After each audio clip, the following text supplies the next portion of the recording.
Hello guys, my name is Tyler from Top Deck Central, and this is a build of Metalfoes that came 50th from Birmingham Regionals. So, start with the monsters. We're running 3 Volt Flame, level 7, highest stats in the deck, well, main deck, and it's an 8 scale, which is pretty basic to the deck. 3 Gold Driver, generic rank 4, 1 scale, decent stats, nothing too special about it. 3 Silvered, because this card is actually really nice for a level 3. Enables you to actually run more rank 3s in your deck than just if you were running Boba Moon. So I'm running 2 rank 3s, which we'll get to when we get to the extra deck. 2 Stealing. Only reason I didn't up this to 3 was because I was only playing a 42 card deck, and I go by a ratio of, for each card above 40, I do something to increase the consistency.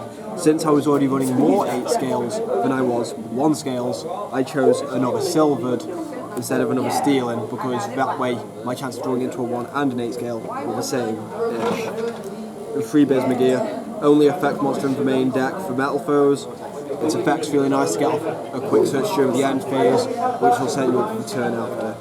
So that's all the Metalfoe monsters. There's a few more 8 scales than there is 1 scales, but that's not really helpful since Metalfoes have more 8 scale monsters than we do 1 scale monsters.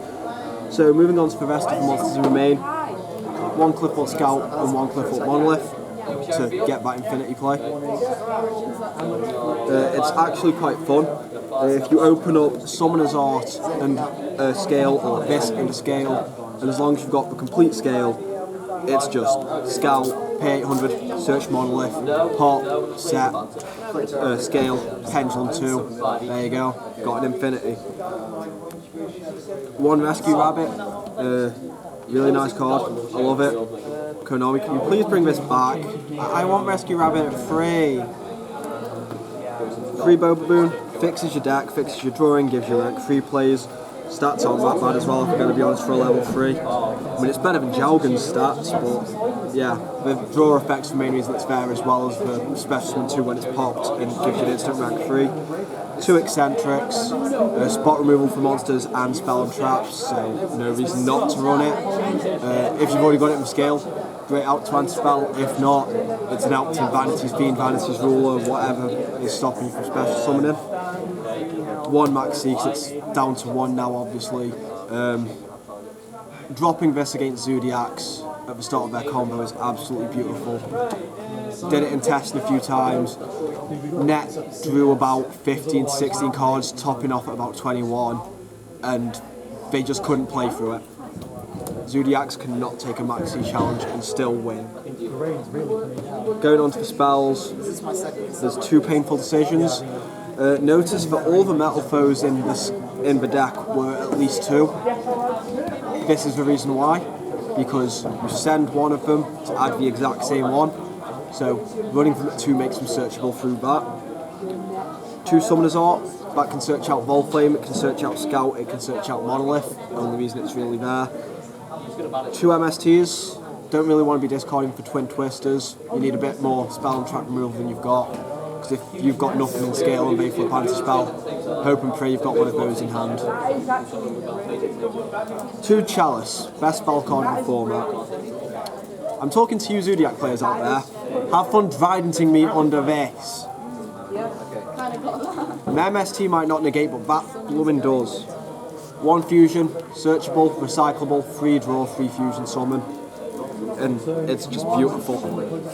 If that gets DD crowed, you're at a serious disadvantage. So, yeah. 1 Full Metal Fusion, you can only use it once until you recycle it with Mithrilium, but it's quick play, so, you know, confuse during their turn into the Alchemist you want. 1 Instant Fusion, looking back, wishing this was up 2. Would have been lovely to see Instant Fusion so that I could get out some nice, you can rank 4 play, or, you know, Instant Fusion for Adamante to then fuse into something else and bring Adamante back with a combination. Would have been beautiful. Board Wipe, Regeki, 1 of, because limited to 1. I don't really think this card needs explaining, if we're going to be honest. Kill your opponent's board. Soul Charge. this card actually won me a few games at regionals. Everyone laughed at me for putting this in, but I like it. When I drew this, I knew I could go balls to the wall, pendulum 5, and not give a fuck about a strike. Because if they're going to strike it, I'll just soul charge it all back and still do what I wanted to do. I baited their strike. Yeah, it cost me a lot of life points in the end, but the board you can make off this, priceless. Moving on to traps, there is one torrential tribute. I've organised this the wrong way, but one torrential tribute, board wipe for when they summon something. One strike. Wishing it was two, but last minute deck builds, what you're going to do. One warning. It's just a really good card. 2k negate a normal summon or a spell trap that's going to special something. Might as well, if we're going to be honest. I mean, not many decks at the minute can play without their normal summon. Infernoids don't use it. Zoos +5 combo. If they have to use the normal summon and you stop it, they can't really play out of it. They have to just make whatever board we can. And I don't think they'll get as many draws off it as they would if they normal summoned. One combination, searchable, recyclable, pop for a search, fusion summon with it on board, summon something with a level that's lower than what you summoned. So, helps make you bigger boards if we're going to be honest. Amount of times I fusion summoned for Oracle to bring out a big eye, to bring out a Volflame, sorry, to overlay into the big eye is unreal. I mean, that is really good. 2 counter. A lot of people run it at 1. I'm going to give the same reason for this that I did in the last deck profile. This one you can banish without a second thought, or you let it get DD crowed. This one gets recycled. With DD Crow being a thing in this format, and you need to see a counter, so you always want to be running 2 in my personal opinion. That's it for the main deck, that's 42 cards made. Side deck wise, XYZs, I'm running 1 big eye. This helped me OTK a guy. I overlay for big eye, steal their monster, Archfiend Eccentric attack for game. That little bit of attack point boost, and the 1 monster less on their side of the field is really nice. It might not be able to attack, but it's really nice. I like it. Nova Infinity, again, running the Cliff Forts, that's why they're in here. If you're not running the Cliff Forts, you're probably not going to be putting them in unless you're playing Cosmo. Which again is a good thing, and I haven't ruled it out completely, might go back to it.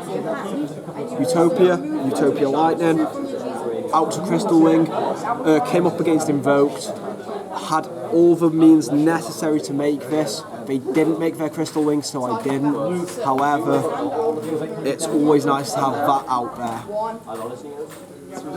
Abyss Dweller, just because it stops PK, it stops Zoo, and it partially stops Inferno. The reason I say it stops Zoo is it stops their draw combo when they go to banish the fusion substitute, because it says card effects cannot be activated in grave. Not monster effects, card effects. The amount of people I've seen that says only monster effects need to really learn to read. Break Sword.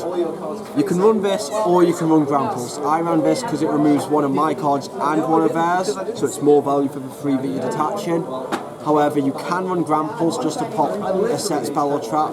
I just prefer the versatility of this being able to pop anything on the field, as long as you pop one of your own things, which will set off your counters, set off a combination search, one of the fusion effects. You know, it sets off a lot of stuff in this deck, so it's a really good card to have. Metcrypt, really good going first.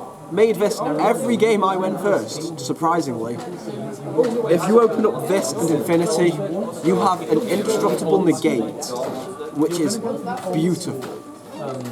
And I like it. The only thing it loses out to is Kaiju, or like a non-target banish like Cosmojo. But you can negate that stuff other than Kaiju, so it really only loses out to Kaijus. Going on to the fusions, we have Alkahest. What do I need to say? If you open up Alkahest, Infinity and Anganea with a strike and a warning set, they're going to have a lot of trouble playing out of that. I'm running instant fusion, so of course I'm running a Norden. If you're not, then you need to get your head checked. Adamante, another instant fusion target, another Metalfoe. something you can summon off combination when it hits grave. 2/5/2/5, good stats. That's about it for it. 3 Mithrilium. I personally think this is, it's not the biggest Metalfoe. I think probably the closest thing we've got to a boss monster though. I mean, the shuffle, bounce, the stats are good.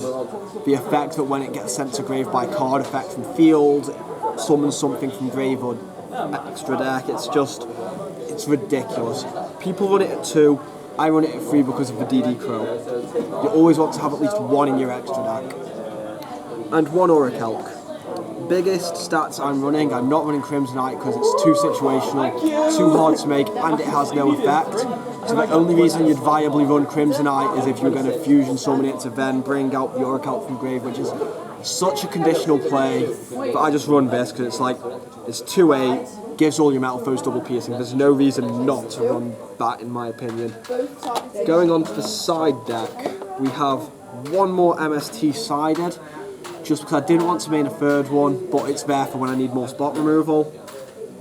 A Dark Hole sided, another board wipe, just for those pesky decks where you do need one. 2 Imperial Iron Wall, high Infernoids. Yeah, that's really it, it's just better for Infernoids and PK. Flying Sea, again for PK. You can put it in against Zoo, but if you've already got a Trident on the field, it's just wasting the Trident effect that turn. Other than that, if the second base summon that, you can drop that, they're going to have a bit of trouble playing out of it. 2 Denkos. Love this card. Round 3, I came up against Pale Zodiac Frogs. Opened this game 3. Opening board for them was set 4 Demise, set 1 Ditch 2. And then I normal summoned Denko, it didn't get warninged. I went straight into a Mithrilium from hand. 2 turns I poked him for game.